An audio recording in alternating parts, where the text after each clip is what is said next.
કચ્છની અંદર જે નકલી ઈડીની રેડ કરવામાં આવી હતી અને એ જ દરમિયાન પોલીસને ખબર પડી ગઈ કે આ જે ઈડી છે તે નકલી છે અને આ નકલીની ભરમાર અત્યારે જે ગુજરાતમાં ચાલી રહી છે એટલે એક પછી ખુલાસા થઈ રહ્યા છે એટલે આખી જે આ ટોળકી હતી તેમને પકડી પાડવામાં આવી અને એ જ્યારે ટોળકી પકડાઈ તેમનો વરઘોડો કાઢવામાં આવ્યો, તેમનું સરઘસ કાઢવામાં આવ્યું, તાંટિયા તોડ સર્વિસ પણ કરવામાં આવી.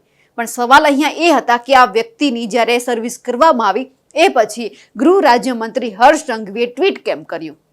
ટ્વીટ એટલા માટે હતું કારણ કે એમના જે ફોટા વાયરલ થયા હતા એ આમ આદમી પાર્ટી સાથે હતા અને હવે આમ આદમી પાર્ટી સાથે હતા એટલે ક્યાંક એવું લાગતું હતું કે હવે આપ છે તે પણ હવે ચૂપ બેસવાના મૂડમાં નથી અને આ ઘટના સામે આવી. એ પછી હવે આમ આદમી પાર્ટીનું ગુજરાતનું ગ્રુપ છે તેમાં એક ફોટો વાયરલ થઈ રહ્યો છે.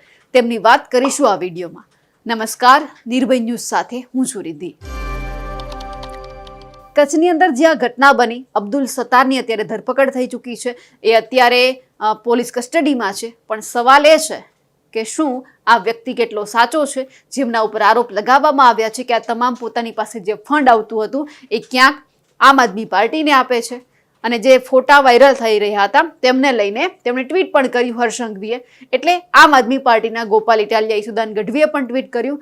હવે જ્યારે ટ્વીટ કરવામાં આવ્યું છે અને આજે સવારે જ ગોપાલ ઇટાલિયાએ એક ટ્વીટ કર્યું હતું, જે ટ્વીટ જબરદસ્ત હતું અને ગૃહ રાજ્યમંત્રી હર્ષ સંઘવીને ટોણો પણ મારવામાં આવ્યો હતો. પછી હવે એક પછી ખુલાસા થઈ રહ્યા છે. એસપીનું પણ નિવેદન સામે આવ્યું છે. કહેવામાં આવી રહ્યું છે કે ગોપાલ ઇટાલિયા છે, મનોજ સોરઠિયા છે, તેમની પણ આખા મામલે પૂછપરછ થવાની શક્યતા અત્યારે સેવાઈ રહી છે. પણ એ દરમિયાન આમ આદમી પાર્ટી ગુજરાતનું એક ગ્રુપ છે તેમાં એક ફોટો વાયરલ થઈ રહ્યો છે. ભાગો નહીં, ભાજપનું સિમ્બોલ છે, ભગોડા મંત્રી જાહેરમાં ચર્ચા કરવા આવો. આવું અવારનવાર છે તે ગોપાલ ઇટાલિયા હર્ષ સંઘવીને કહી રહ્યા હતા. ગઈકાલે સાંજે જ્યારે ટ્વીટ કરવામાં આવ્યું ત્યારે પણ કહેવામાં આવ્યું હતું કે મારી સામે બેસો, મારી સામે ડિબેટ કરો, આખા મુદ્દે આપણે ચર્ચા કરીશું. આજે પણ સવારે ટ્વીટ કરવામાં આવ્યું. ટ્વીટમાં કહેવામાં આવ્યું કે તમે મારી સામે બેસો અને આપણે ટ્વીટ કરીએ. જે ટ્વીટ કર્યું હતું અને કહેવામાં આવ્યું હતું કે આપણે જે આખો મુદ્દો છે તેમની ચર્ચા કરી લઈશું, પછી ખબર પડશે કે કોણ સાચું છે અને કોણ ખોટું છે. કારણ કે આમ આદમી પાર્ટીના ટ્વિટર એકાઉન્ટ ઉપર પણ એક ફોટો મૂકવામાં આવ્યો. એ જે આ અબ્દુલ સત્તાર છે તેમના ફોટા વિનોદ ચાવડા અને કચ્છની પોલીસ સાથેના પણ વાયરલ થયા હતા. એટલે ત્યારે પણ સવાલ હતો. હવે કહેવામાં આવ્યું છે ભાગો નહીં, ભગોડા મંત્રી જાહેરમાં ચર્ચા કરવા આવો, #ભગોડા મંત્રી. અહીંયા સ્પષ્ટપણે સમજાઈ રહ્યું છે કે આ કોને કહેવામાં આવી રહ્યું છે અને નીચે લખવામાં આવ્યું છે સૌ કાર્યકર્તાઓએ આ પોસ્ટને પોતાના સોશિયલ મીડિયા એકાઉન્ટમાં પોસ્ટ કરવી. હવે જ્યારે હર્ષ સંઘવીએ ટ્વીટ કરી, પોસ્ટ કરી અને જ્યારે આ સિલસિલો શરૂ કર્યો એ પછી આમ આદમી પાર્ટીના તમામ કાર્યકર્તાઓમાં આ પોસ્ટ છે તે વાયરલ થઈ રહી છે અને કહેવામાં આવ્યું છે કે આપણે પણ આ પોસ્ટ ટ્વીટ કરવાની છે. હવે જે આ લખાણ લખવામાં આવ્યું છે તે આપણે સવારે જોયું હતું. ગોપાલ ઇટાલિયાએ જે ટ્વીટ કર્યું હતું એમના ટ્વિટર એકાઉન્ટ ઉપર, ભગોડા ભાગે ભડવીર નહીં. ટ્વીટ કરીને ટીવી પાછળ છુપાઈને બીજા ઉપર કીચડ ઉછાળવું એ ગલી મહોલ્લાના ટપોરી કે ટ્રોલિયાનું કામ છે, ગૃહમંત્રીનું નથી. ગૃહમંત્રી પાસે પુરાવા હોય અને સાબિતી હોય તો સામે બેસે, મળી સાથે ડિબેટ કરે અને મને જાહેરમાં ખુલ્લો પાડે. ટીવીની પાછળ છુપાઈને ફાંકા ફોજદારી કરવાના બદલે સામે આવો, સંઘવી સેટ, ડિબેટ કરો, જાહેરમાં મારી સાથે ડિબેટ કરીને આમ આદમી પાર્ટીને ખુલ્લી પાડો. જો હર્ષ સંઘવી ગોપાલ ઇટાલિયા સાથે જાહેરમાં ડિબેટ કરીને આમ આદમી પાર્ટીને ખુલ્લી પાડશે તો હું રાજકારણ છોડીને આજીવન ખેતી કરીશ. આ ટ્વીટ કરવામાં આવ્યું હતું, ભગોડા ભાગે ભડવીર નહીં. અને પછી સીધી જ આ પોસ્ટ છે, આ ફોટો છે તે આપ ગુજરાતની અંદર વાયરલ થઈ રહ્યો છે.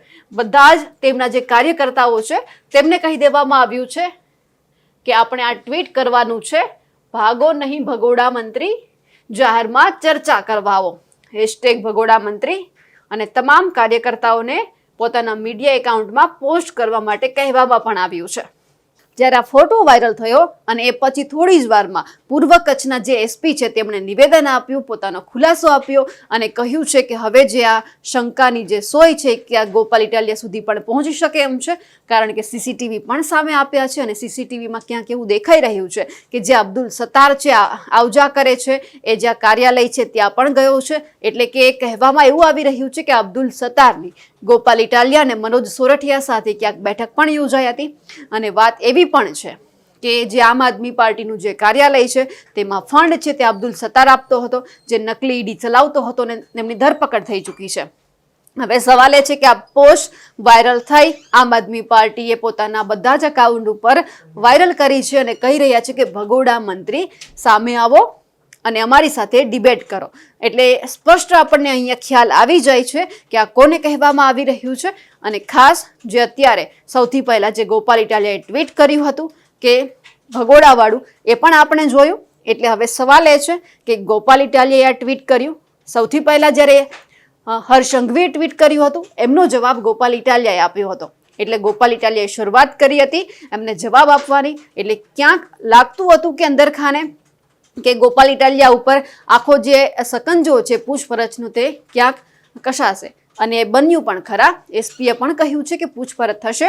હવે એ જોવાનું છે કે જ્યારે ગોપાલ ઇટાલિયાની પૂછપરછ થાય છે ત્યારે શું નવા ખુલાસા થાય છે. કારણ કે તેમણે વાત તો કરી જ હતી કે યજ્ઞેશ દવે પોતાની નિવેદન આપ્યું હતું કે આ વ્યક્તિ આવું કહ્યું છે કે હું ફંડ આપતો હતો. ત્યારે ગોપાલ ઇટાલિયાએ એમને જવાબ આપ્યો જ હતો. હવે એ જોવાનું છે કે આ પોસ્ટ વાયરલ થયા પછી હવે શું નવો ખુલાસો સામે આવે છે. ભાગો નહીં ભગોડા મંત્રી, જાહેરમાં ચર્ચા કરવા આવો. જે પણ મંત્રીને આ કહ્યું હોય, હવે એ જોવાનું છે કે આ ભગોડા મંત્રી જેમને કહ્યું છે એ ક્યારે આ આમ આદમી પાર્ટીના નેતાઓની સામે આવે છે, ડિબેટ કરે છે અને ચર્ચા કરે છે આ તમામ મુદ્દે. કારણ કે ઘણા બધા મુદ્દા અત્યારે ગુજરાતમાં ચાલુ છે. નકલી બધી જગ્યા ઉપર આપણને નકલી જોવા મળ્યું. અમુક જે ગુનેગારો છે એ પણ હજુ સુધી ભૂગર્ભમાં છે. એટલે ક્યારે એમને પકડે છે, ક્યારે એમના વરઘોડા કાઢે છે. આ તમામ નકલી જે ઝડપાય છે તમામના પણ ક્યારે વરઘોડા નીકળે છે તે પણ જોવાનું છે. અમારા અહેવાલને લઈને આપનું શું કહેવું છે કમેન્ટ કરીને ચોક્કસથી જણાવજો. સાથે જ અમારી નિર્ભય ન્યૂઝ ચેનલને લાઇક, શેર અને સબસ્ક્રાઇબ કરવાનું ભૂલશો નહીં. નમસ્કાર.